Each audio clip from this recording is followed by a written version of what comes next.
Ho ho ho! Merry Christmas, TikTakers! How are your holidays going? Did you get a lot of presents?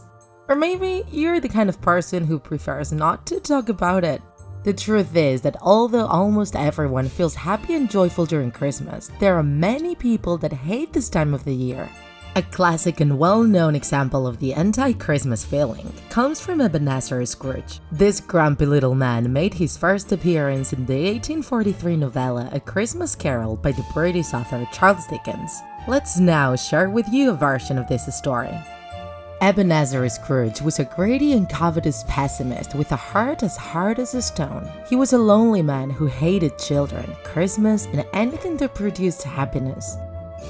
On Christmas Eve, everyone was busy buying gifts and preparing Christmas dinner.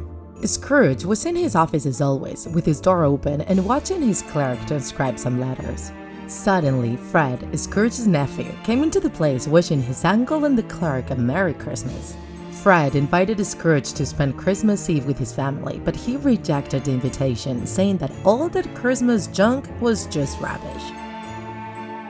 The name of the clerk was Bob Cratchit, who had to keep working until night time even though it was Christmas Eve. Scrooge didn't allow his employees to have days off. Scrooge lived in a cold and gloomy building, just like him. When he got home, he ate a pretty dull dinner and then went to bed. However, when he was about to fall asleep, something very weird happened. A ghost appeared in front of him, and there was no doubt of who this ghost was, as his face was unmistakable. It was Jacob Marley, Scrooge's business partner who had passed away 7 years ago. Jacob told Scrooge that because he had been so greedy in life, all of his evil transformed into a large and heavy chain that he was doomed to carry for all eternity.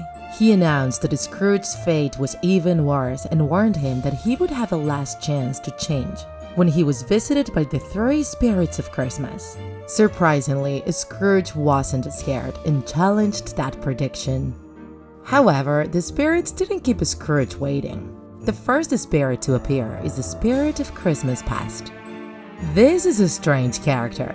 At first sight, it looked like a child. But when seen through the spirit's supernatural aura, it looks more like an old person. This strange ghost reminds Scrooge of his life as a child and a young man, filled with melancholy and longing before he became addicted to work, and before his disproportionate obsession with money.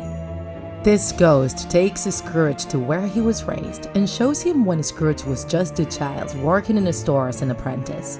Scrooge feels very sad and lonely and remembers his sister, who he loved very much.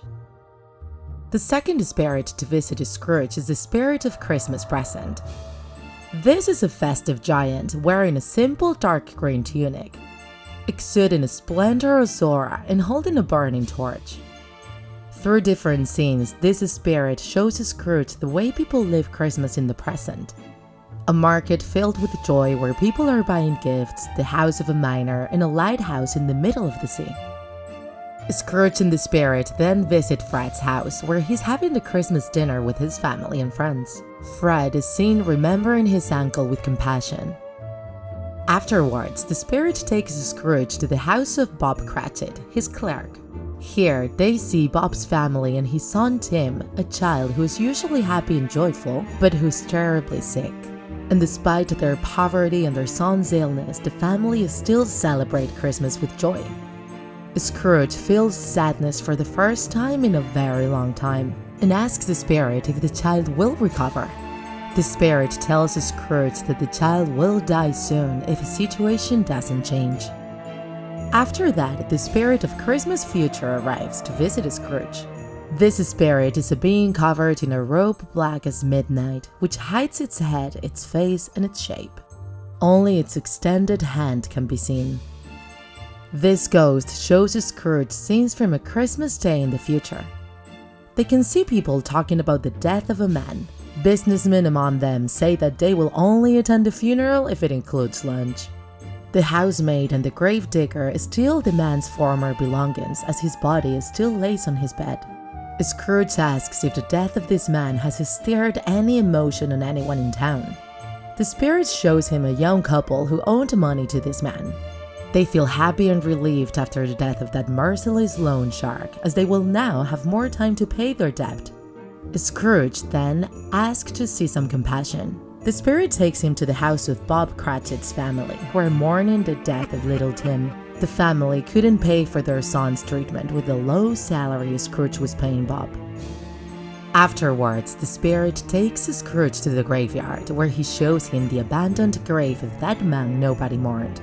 Horrified, Scrooge discovers that the name written on the grave is his own name and that the dead man people were talking about was him. Seeing this, Scrooge is so terrified that he implores for a second chance to change. And then, the greedy man awakens from his nightmare and becomes a very generous and kind man. A man who celebrates Christmas and helps those around him. Although in the end of the novel, Scrooge redeems himself thanks to the spirits, his name went down in history as a synonym of great and a complete lack of Christmas spirit.